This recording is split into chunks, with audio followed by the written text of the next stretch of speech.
Welcome to Satsang. Hello, Vishrant. Can you please talk about the topic from darkness to light?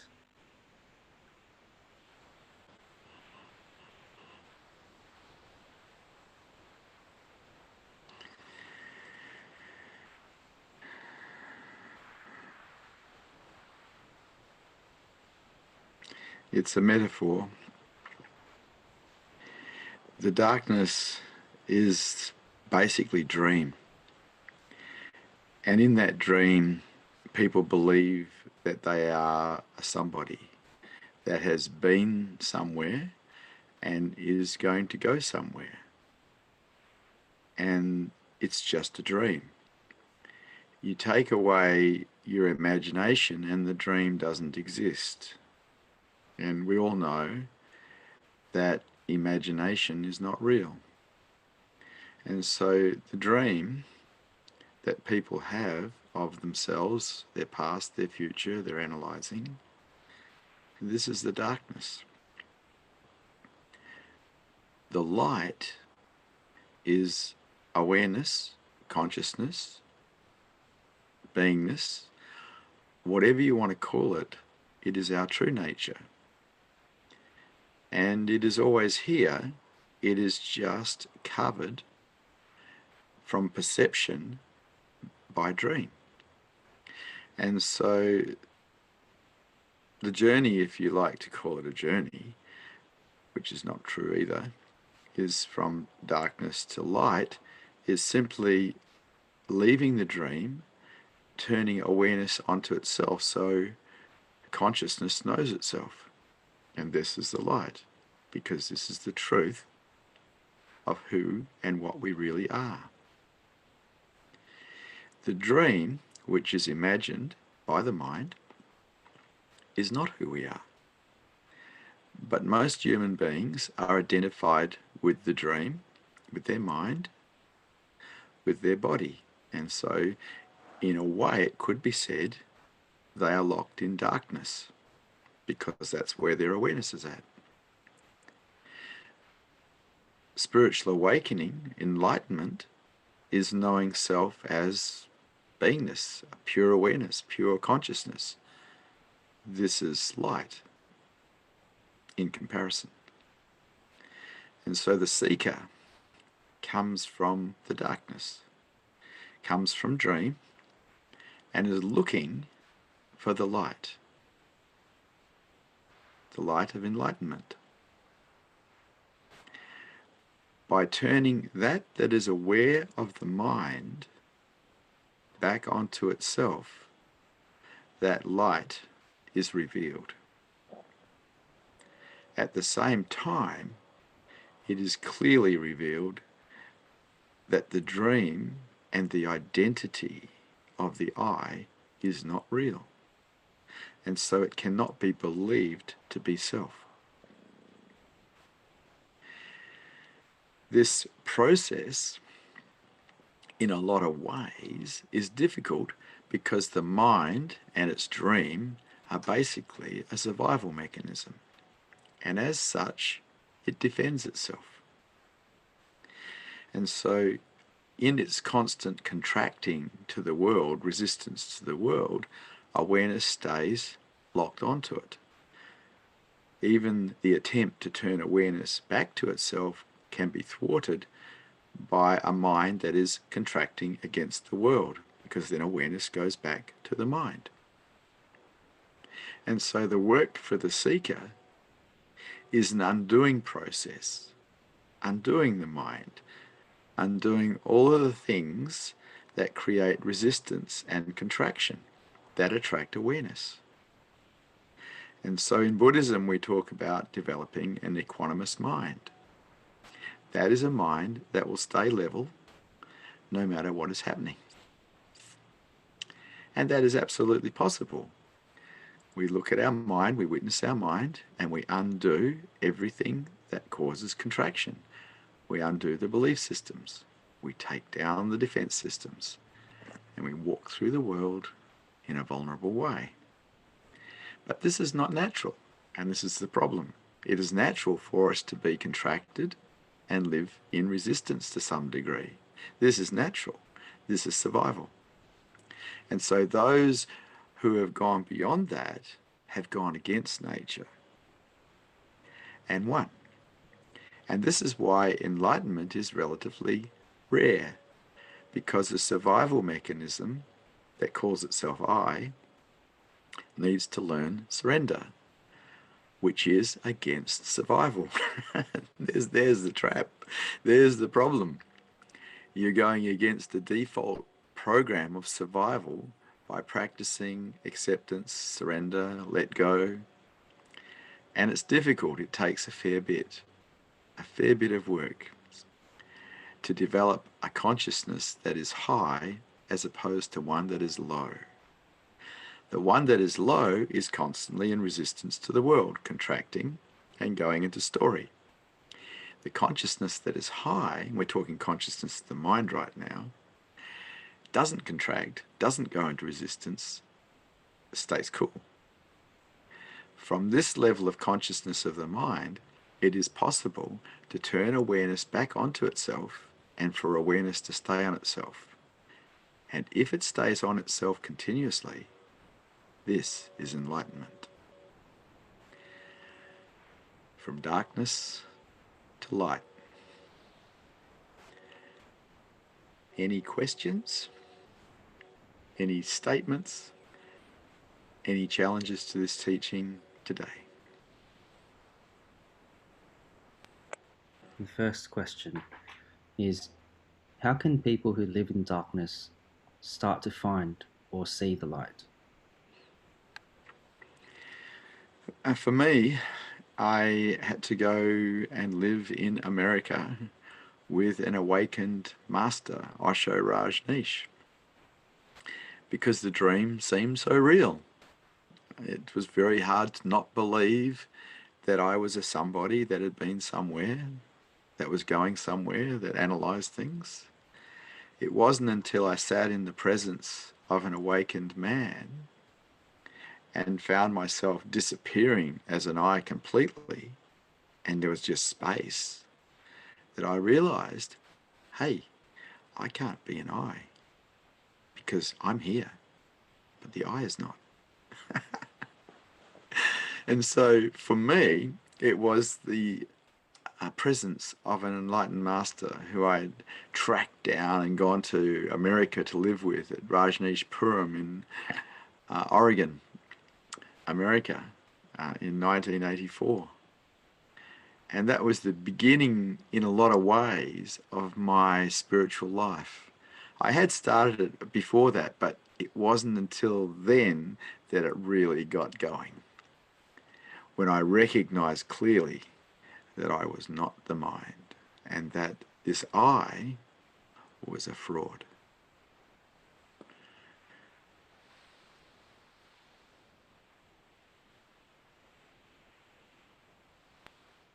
So would you say that living in the mind is just darkness, or is there a pure, lighter version of mind?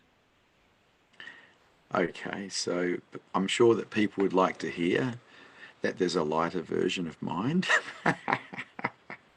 But all dream, all thinking, if we're going to use the metaphor enlightened darkness, is darkness, because it's not real. Beingness or pure awareness or consciousness is real. The dream, thoughts, are not real.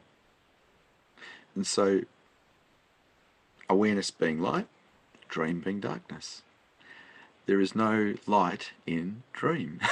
It is darkness, because it's dream. Mindfulness training, meditation, gets you present to reality out here, takes you out of the dream, helps you to recover from the dream that you're lost in, and then gives you an understanding, well, I can be here without the thoughts. And so if I can be here without the thoughts, what am I really? What's here?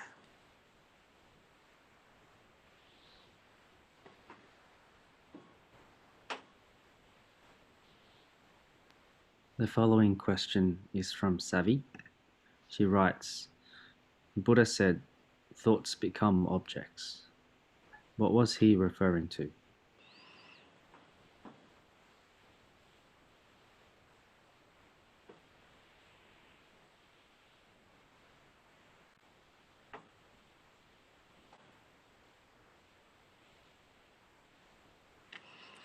My take on that is that he was given the understanding that people believe their thoughts to be real, as objects are real.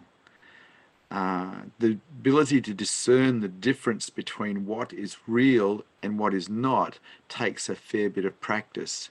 Because most humans have lived in dream for so long, they believe that what they think is real, that it is actually an object.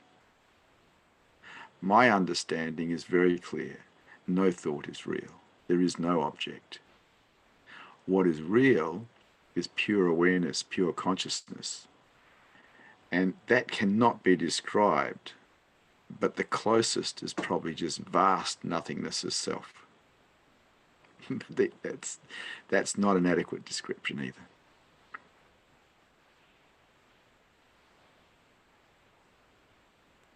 Following question is from a viewer. So all objects are darkness, only beingness is light. Ah, so true. So true. We dream the world. We dream the world into existence. What is aware of the dream is of interest to the seeker.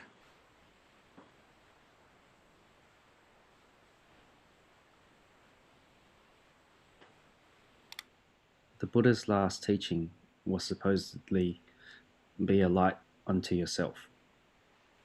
How does one do this, and can others help, or is it a solo journey? So the phrase "be a light unto yourself" would indicate that you're trying to light yourself up. That's very early stage stuff. How about just be a light? If you can facilitate enlightenment in the vehicle, you as beingness become a light for everybody that you come in contact with. Like a lighthouse, constantly radiating light. No personal distinction whatsoever there. Just radiating the light, the Buddha field. This is the light. Be a light. Wake up. Be a light so others may see.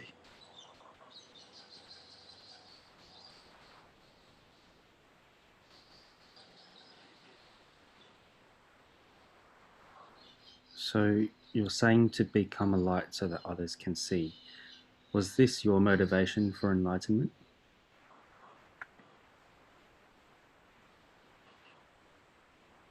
It was one of the motivations that was there, because 10 years before awakening occurred, I had taken the Bodhisattva vows. And in the Bodhisattva vows, you become a light so others can see. There is no such thing as selfish enlightenment. That's actually not a possibility. You can't get enlightened for you, because you are not real in the first place. And selfishness disappears completely. Even the wanting to become awake disappears completely before awakening. Everything disappears. You are left with absolutely nothing. No past, no future, nothing. This is reality. Everything else is dream. So the mind drops, and in that dropping, which is a surrender, unconditional surrender, enlightenment is possible. Then awareness becomes aware of itself, and a Buddha field is produced by that, which is referred to as the light. It allows people to have clarity. It allows their minds to expand and become silent so they can see clearly.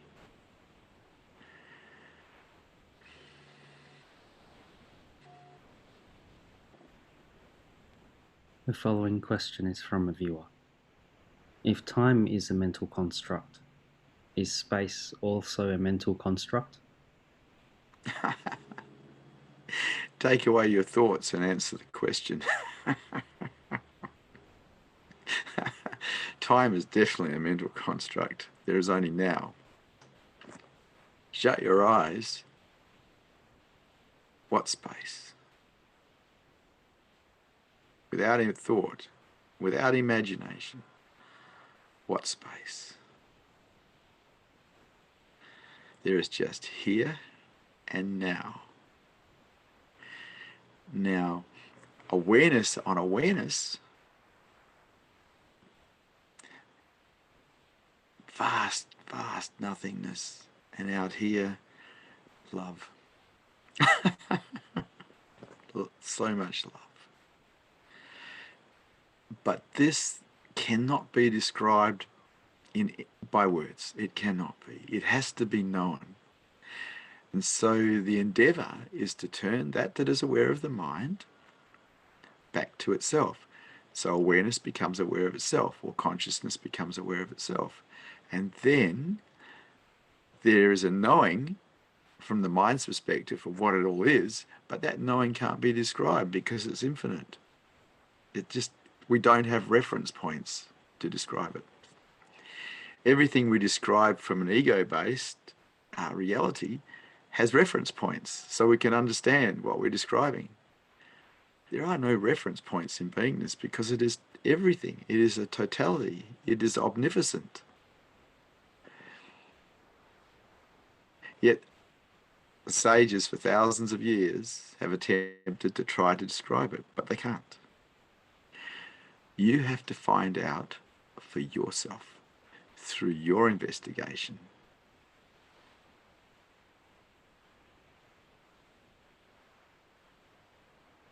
The following question has been asked by Savvy. I find myself chasing those glimpses of light I have sometimes experienced. Is that my mind chasing it? Is my chasing getting in the way of being light? No. No, unless the mind facilitates it, unless the mind seeks it, it won't find it. Because if the mind's left to its own way, its own nature, it'll just keep dreaming on until the body dies. The seeker seeks truth as self. And it is that thirst for truth that facilitates the possibility of enlightenment. Without that thirst, we would not strive to find. We would not remove the obstacles in the way. If there is one desire that is worth having, it is desire to know self as truth.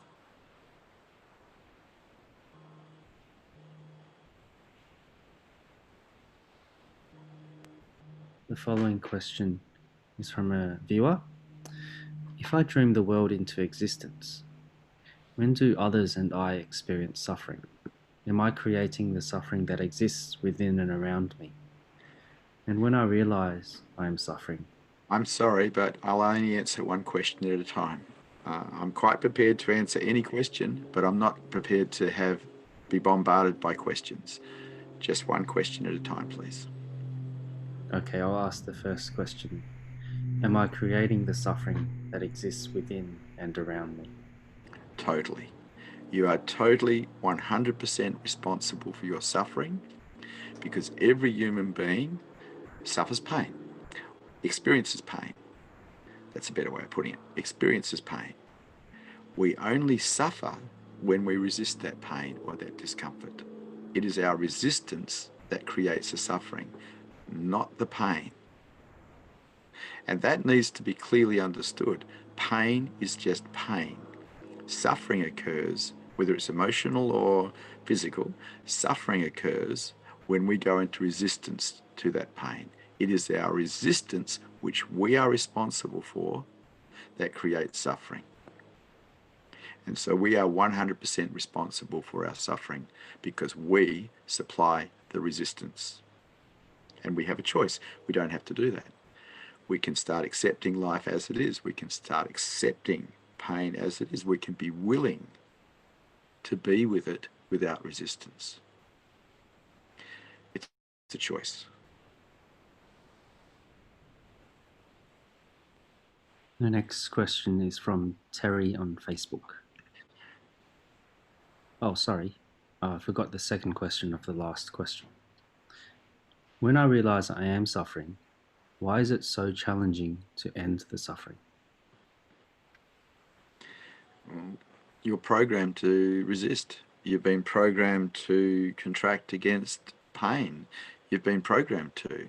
You were taught by your parents, you were taught by nature, because in nature, our nature is to avoid pain and chase pleasure. And so we're talking about programming, how we've been programmed. We're programmed to resist, and because of this, we suffer. But because we're intelligent beings, we can learn to not resist. We can learn to accept life as it is. But that's going to be up to you. No one at all can do it for you.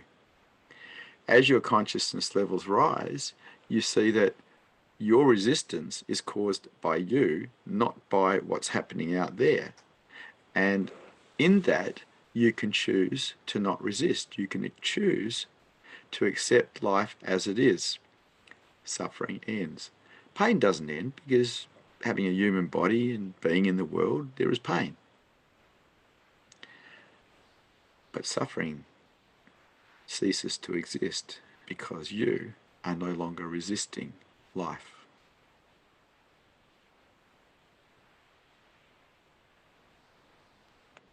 The next question is from Terry on Facebook. Could an enlightened person do good by creating a cure for COVID?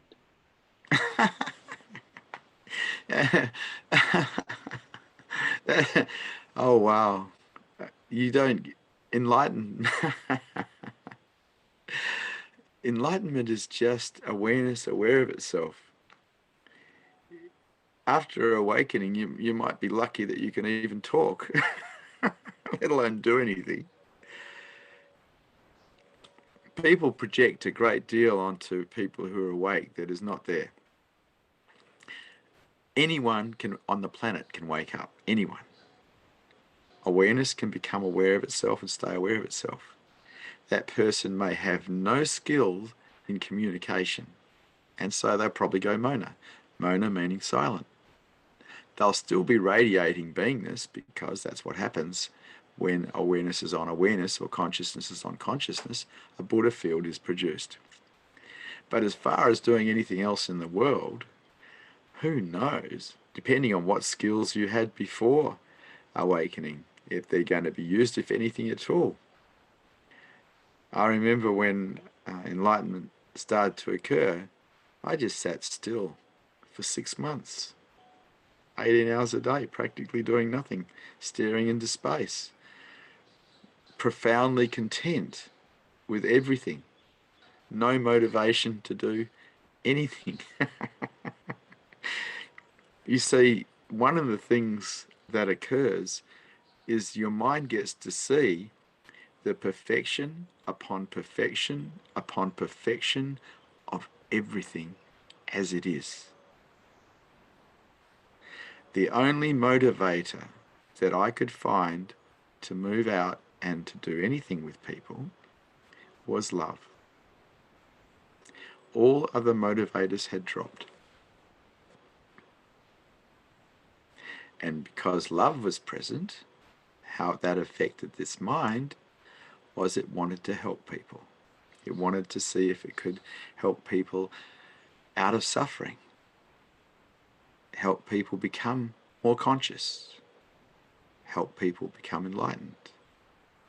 There wasn't anything else to do. And even that,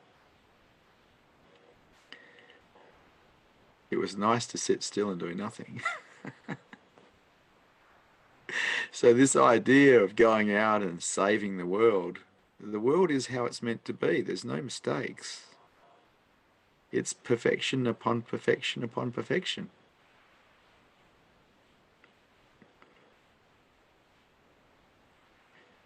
I think the only way that you're going to understand is for you to wake up. Our resistance to what is, thinking things are right or wrong, is what creates unrest, a restless state inside ourselves, which in a way forbids enlightenment anyway, because it attracts attention to itself. The acceptance of life as it is the best.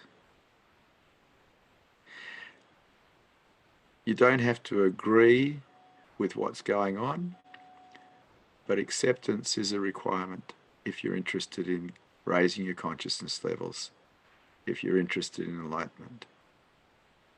That doesn't make you necessarily ineffective in the world. You can operate from acceptance, particularly if love is perceived,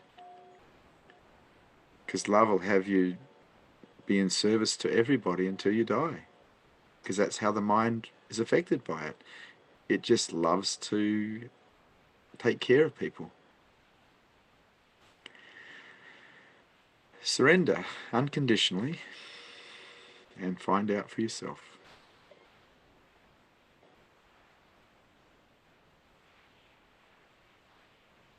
The next question is as follows. How do you know when to pause before answering or when to answer straight away? I don't think. I wait for answers. You ask a question, the answer is either there or it is not there. If it is not there, I wait for the answer. I don't think about it. It's a very different way of being in the world. We were trained at school to rationalize, to use our minds to work things out. But the truth is we don't actually need to do that at a certain stage, because we've been in the world long enough to have developed enough patterns to survive quite sweetly without too much rationalizing. And so I think for the last 30 years or more, I've been waiting for answers. So a problem presents itself or a question presents itself. Rather than rationalize, I just wait for the answer to appear. And it appears. Because my mind prefers to be silent rather than analyzing or thinking. And so either the answer is there or it is not there. Sometimes it takes a second. Sometimes it takes a minute. Sometimes it doesn't come at all. But I'm not concerned. Either it's there or it's not there. Either way, it's okay.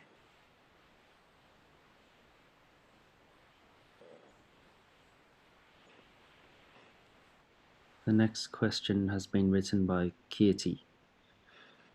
For a few years, I have been able to go to stillness with little or no effort. However, mind still entertains itself. It seems hopeless. Is it?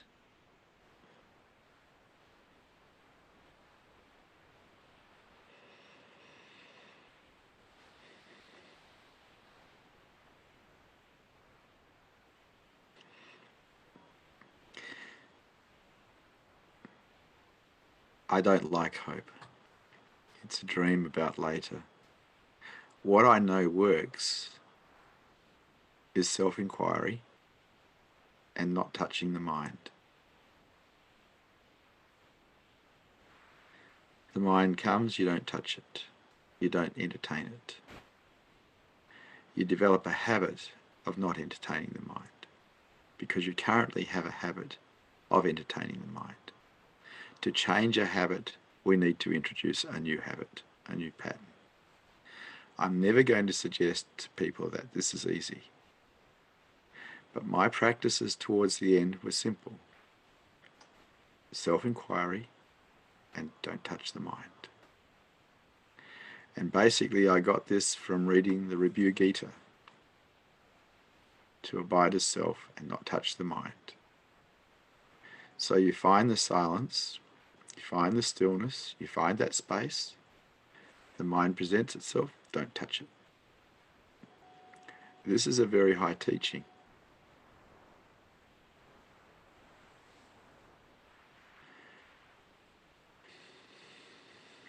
But it's up to you as to whether you want to follow it or not. absolutely no interest in what the mind does or says.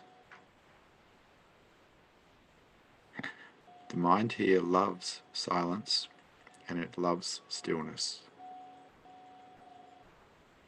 It is pristine.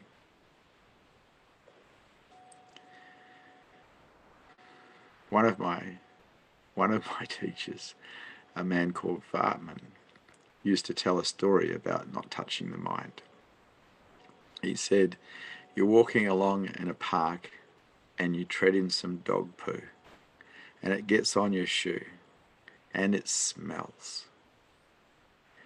And you don't want to do that again, so you wipe it off, and from then on you avoid treading in the dog poo. You make sure that you don't tread in it. He referred to the mind the same way, as thoughts the same way. It's like dog poo. Once you've trodden in it, it stinks. You don't want to do it again. I enjoyed that. I enjoyed that little story he told. And so self-inquiry and don't touch the mind. Let it go. Stop entertaining it. Don't feed it.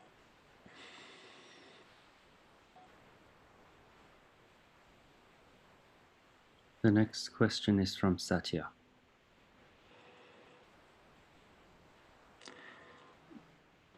Hello, Satya. Hello, Vishrant. Vishrant, my question is regarding what is the way to live life? Okay.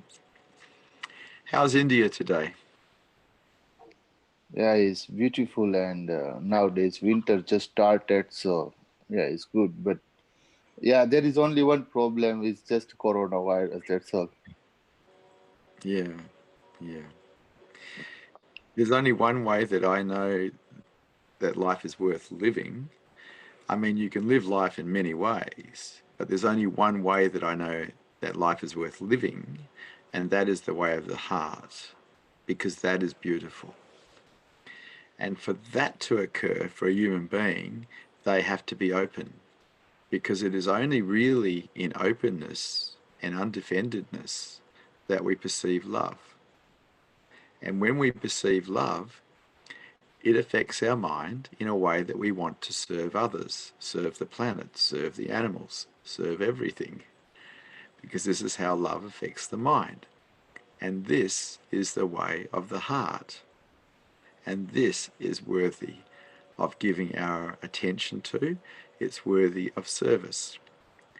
And so for 10 years before awakening, my mind chose to serve heart. And in that service of heart, people were served. My partners, my children, my extended family, my friends, strangers, clients, people who didn't like me. It didn't make any difference. Love doesn't have conditions on it. This is the beauty way. This is a way that is worth living. I hope that helps, Satya. Yeah, thank you, Vishrant. But in a combination, can we add self-inquiry and meditation with this also, or we just have to live the way of heart?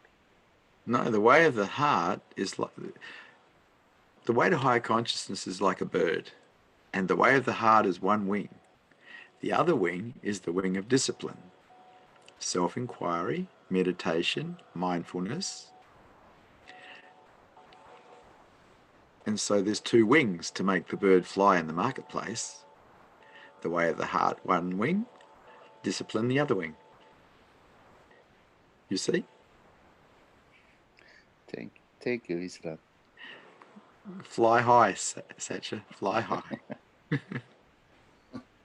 Thank you, Vishrant. Thank you.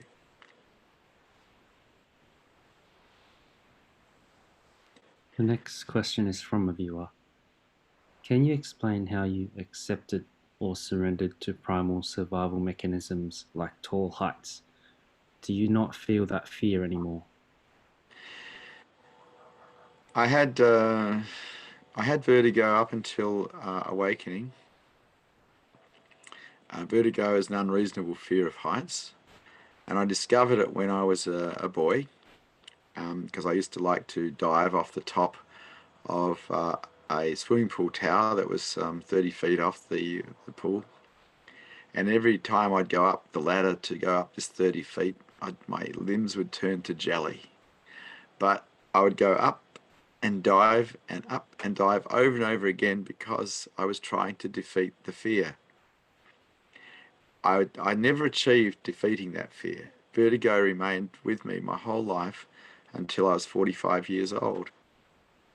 The worst event, I think, was going up in somewhere in, I think it was Hong Kong or somewhere, going up a lift that was made of glass on the outside of a building, and the floor was glass as well. And I just turned to jelly, like rubber. And I went up in it, but it wasn't pleasant. And then when I just turned 45, awakening occurred. And I was down in Denmark, which is some hundreds of kilometers, 400 kilometers south of Perth, where I live. And I'd been in a retreat with a spiritual teacher called Vartman. And before the retreat, I'd gone on this walk, which was called the Treetop Walk, where you did this walk on the trees, and it was 30 to 40 feet, sometimes 50 feet, 60 feet off the ground. And there was this tiny, thin rail that you walked along with hand things. And I walked along it, and I trembled the whole way because I just turned to jelly. After awakening, someone had invited me to go and walk on it again, have a chat with them. I walked on it. All fear of all kinds had left. There wasn't any fear left at all. There hasn't been any fear experienced since then. It's gone. It died with the survival mechanism when unconditional surrender happened.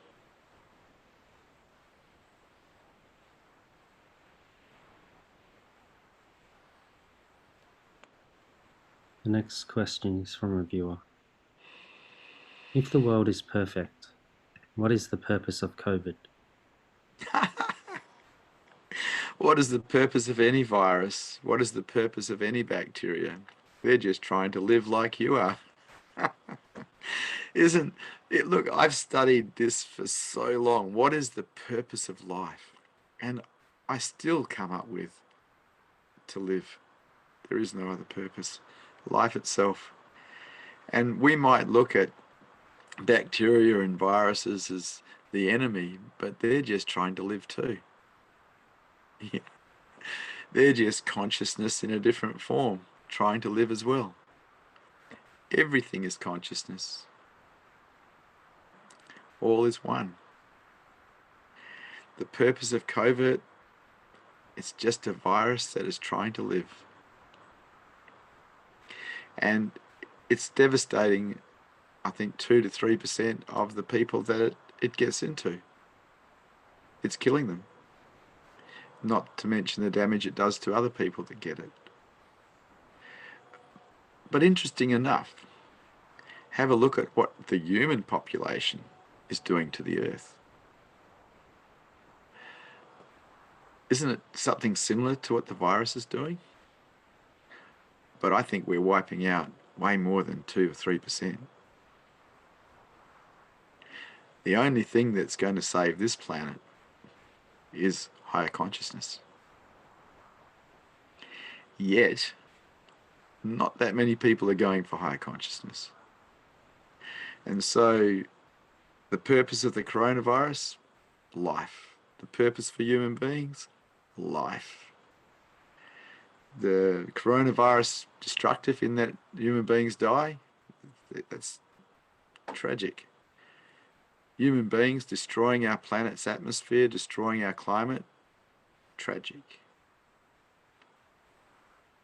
Everything's just trying to live.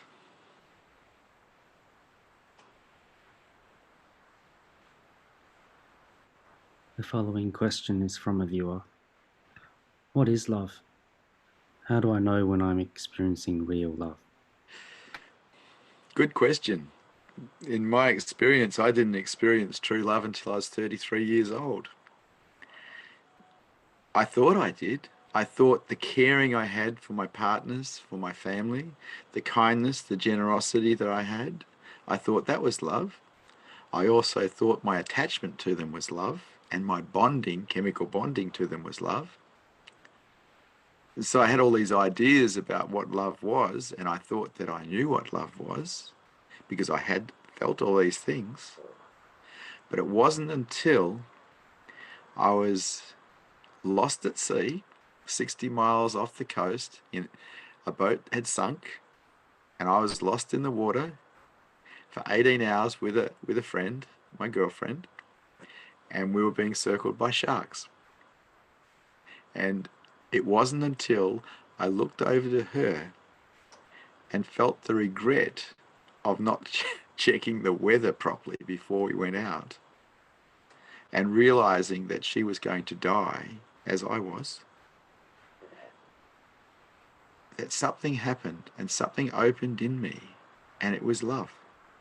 And it was the most beautiful, unconditional thing that I had ever felt. It was non-directional, it was just there. And it was at that point that I realized that was worth more than anything else I had. And at that time I had been a successful man. But this little bit of unconditional love that I was experiencing was the true jewel of consciousness and worth going for. Because up until that point, I'd lived my life as a businessman, basically, being successful in the material world, thinking that it was all about owning Rolls Royces and properties and businesses and certain image and having the right woman by your side for your looks. And it wasn't until I experienced that unconditional love in the water, I was suffering from hypothermia because I'd been in the water for 18 hours, that I realized that I'd missed the boat, that I'd wasted 33 years of my life pursuing the wrong thing.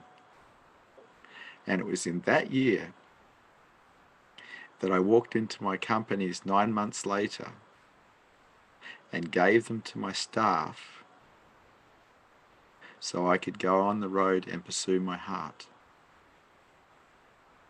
Because it was a clear recognition that I had become a war machine as a businessman, and that my business was now in the way of what I knew was truly valuable, the heart.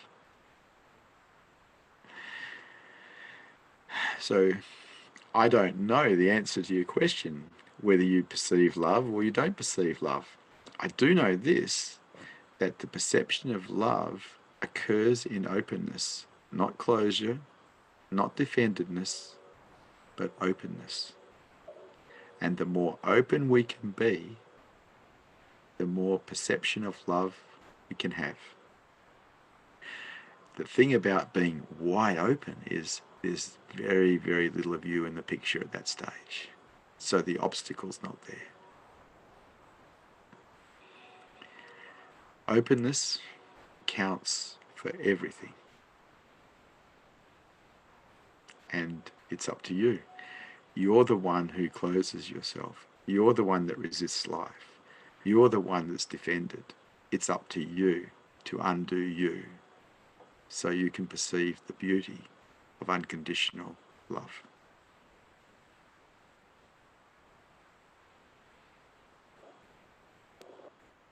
Is it true that when true love is found, you shine like a lamp on everything around you? Yes. Yes, it's true. But there's no you doing the shining.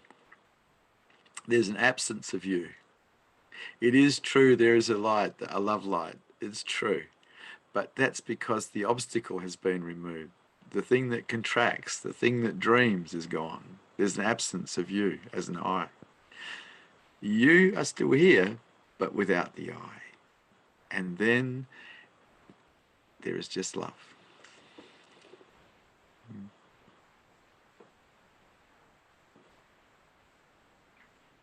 As I go deeper into my meditation, I can see a lot of beauty and light in the silence and stillness, but also a lot of evil and darkness. Do these two originate from the same source?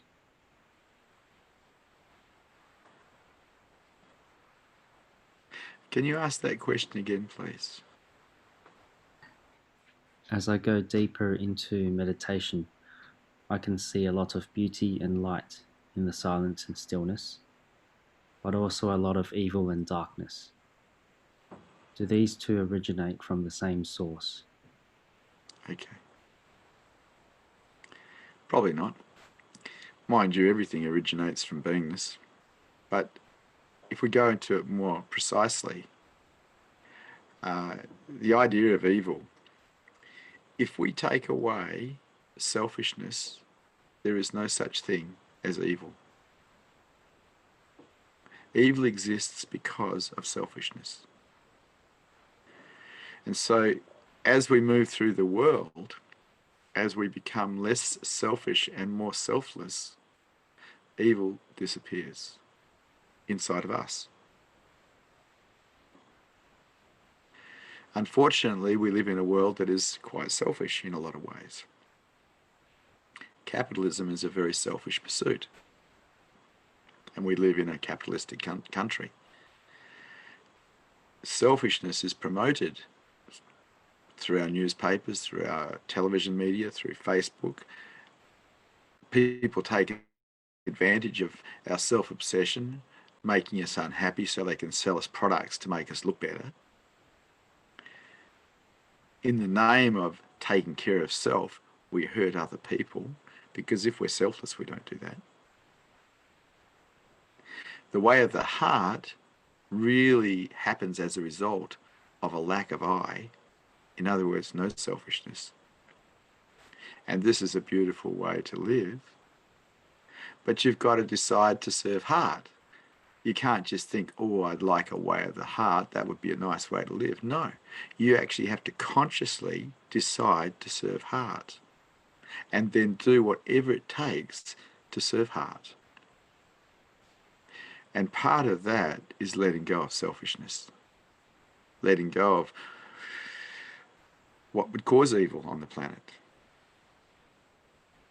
The self, the self-obsession, the little I. Let it go, and be free. So it comes back to you.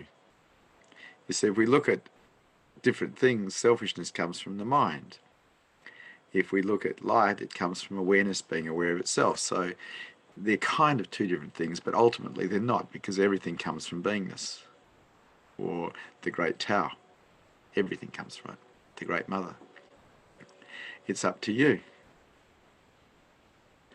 Have a look and see, investigate for yourself. Anything I say is second-hand and borrowed knowledge, not worth keeping unless you have investigated and found it to be your own direct experience, and then it's worthy. Never ever believe anyone. Never ever put beliefs in the maybe column.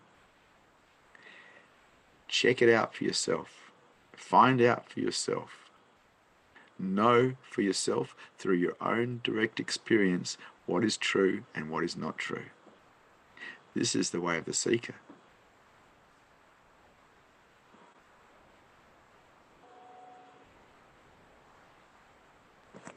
Did you fight the darkness that you found within yourself? Fight the darkness? Heck no. Why would I do that? That's me hurting me. You see, the darkness, or what we want to call darkness, is just part of the psyche. You don't fight it, you accept it, but you don't run it. We all have the good, the bad, and the ugly inside of us. We all have that inside of us. You don't fight it.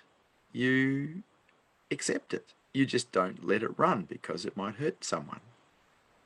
We all have a killer. We all have a thief. We all have a liar, a cheat. We have everything inside of us. The whole world is inside of us. Why go against it? Why fight it? That's ridiculous. That's part of your mind fighting another part of your mind. How can you ever be relaxed when you're doing that? No, you have to warmly welcome all parts of the psyche, but there's certain parts you don't let run. You're not going to let the killer run. You're not going to let the thief run, the liar run, the cheat run. You're not going to. You don't do that, but you acknowledge them and you hold them in tenderness as well. So they are accepted. Every part of you is accepted. And in this self-acceptance, the mind can relax. When we don't accept ourselves fully, the mind cannot relax. Not possible. Because it's at war with itself. No, never fight your own mind. Never ever fight your own mind. Accept it as it is. That's best.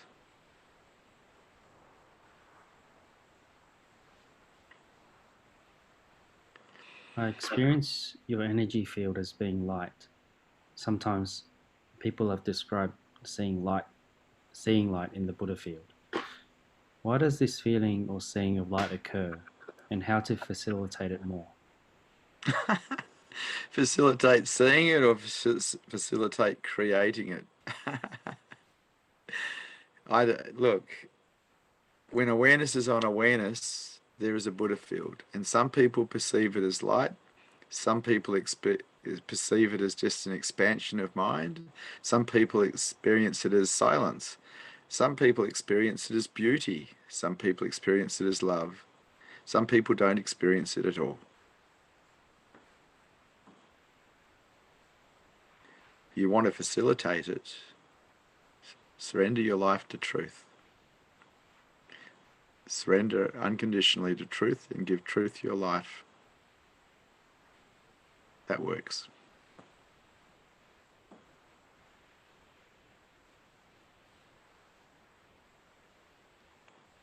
There is a saying that goes, "We are all broken. That's how the light gets in." Is this true in your experience? I really, that's a koan. It's a really beautiful idea. The light gets in through the cracks where you're broken. Leonard Cohen, I think, wrote a song about it and sung a song about it. It's very beautiful. I really like the song. No, it's not true. It's just an idea. The light gets in. When he's talking about the light, he's really talking about insight. You get to see it all. And as a result of seeing it all, then there's the potential of changing it all. And so in witnessing the mind, we see it all. We see what we're up to. We see the liar. We see the good, the bad, the ugly. We see the manipulations, the defense systems, the belief systems. We see it all. And because it's seen, this is the light. This is the reference to the light. Because it's seen, then something can be done about it. It can be altered. It can be surrendered. We don't need to let it run. We don't need to react. We can respond instead because it's seen. I think it's a little romantic to say that the light gets in through the cracks in the brokenness of humanity. I think that's just a romantic understanding. You want to see yourself. You develop a silent witness that watches the mind independently. And then you start to see that allows the light in, the insight in. Because you're watching from outside the dream. You're not locked in the dream anymore. The mind is just dreaming away, and you have a pattern that is watching the mind. There's detachment. That works. I wouldn't rely too much on brokenness allowing the light in. Though I do love Leonard Cohen. I really enjoy his songs.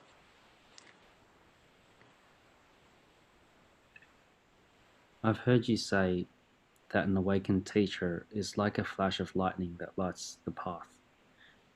What is the best thing for a seeker to do in the presence of a teacher who carries the light? Look at the path. Look at what's being pointed towards. Don't look at the teacher. Look at the path. Look at what's been pointed towards.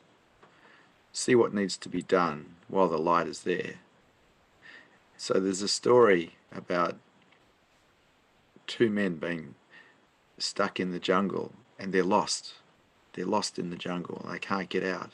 It's a dark night, it's wet, it's windy, it's rainy. And lightning strikes. One man looks at the lightning and says, "Oh, how wonderful that is. So bright. Look at the sky."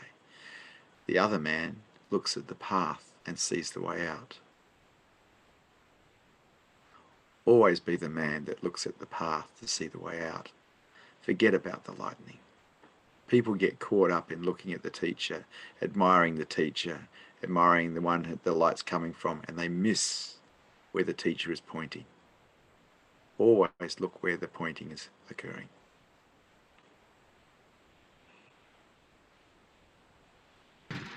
Where are you pointing? I'm pointing at you, dude. I'm pointing back at you. You got to look inside of yourself. You got to turn awareness back inside of yourself. You can't find it outside of you. You are the light. You just have to find it inside of you. Self-inquiry, asking the question, what's aware, might help. Undoing all the defense systems that keep you contracting to life, all the belief systems that keep contracting you to life, that'll help. But it's inside of you. I'm pointing at you. You are already at your final destination. You are beingness itself. Discover that. Turn awareness back to itself.